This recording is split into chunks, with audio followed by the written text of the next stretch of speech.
If a company moves very fast with an offer, is it a red flag?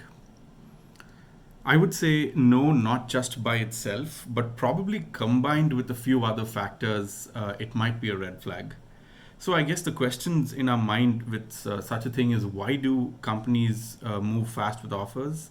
And then the other thing is, how do I look for red flags? So I would say there are multiple reasons why a company would move fast with an offer. So the first thing could be finance or funding related. So for example, there are specific finance or funding goals that they have to achieve by the end of a specific quarter. The second reason why a company would move fast with an offer would probably be more headcount related. So there are specific headcount goals that they have to achieve by, by a certain time period, by the end of the month, by the end of the year, or by the end of a quarter. So that could be another reason why they want to move fast with an offer. Now, sometimes there are unexpected customer wins. So, for example, companies have plans for their win rates and hire accordingly. So, for example, let's say that they're bidding for like 100 contracts, and they say, okay, we expect to win, let's say 60 to 75% of these, and they hire accordingly. But what happens is they beat these expectations. So they plan for a 60% win rate, and they end up winning 85%. So again, they have to move fast on hiring, because they wouldn't probably have the human capital for to for these projects basically. And the other thing, probably the last reason why companies would move fast on offers is with unexpected attrition or offer rejects. Now, this might be a cause for concern, but again, might, because there could be other reasons why they see attrition, and why there are offer rejects, that they make offers to candidates, and candidates don't take up the offers.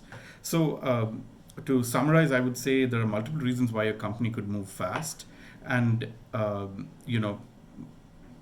just a very small portion of them are potentially red flags.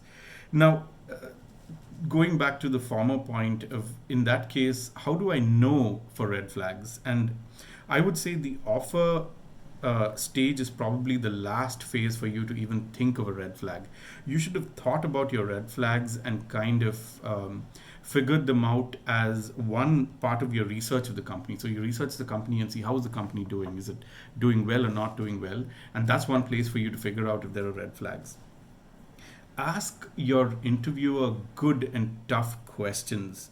So in my philosophy is that it's not that the interviewer only interviews you. You also have to interview them and the company. So ask them questions, ask them tough questions, and think of what may be questions that you can ask to bring out these red flags. And the best analogy that I would give is, think of your interview process as a two-way communication between you and the interviewer, or you and the panel, or you and the company, as against a one-way list of questions that are asked and you just answer them.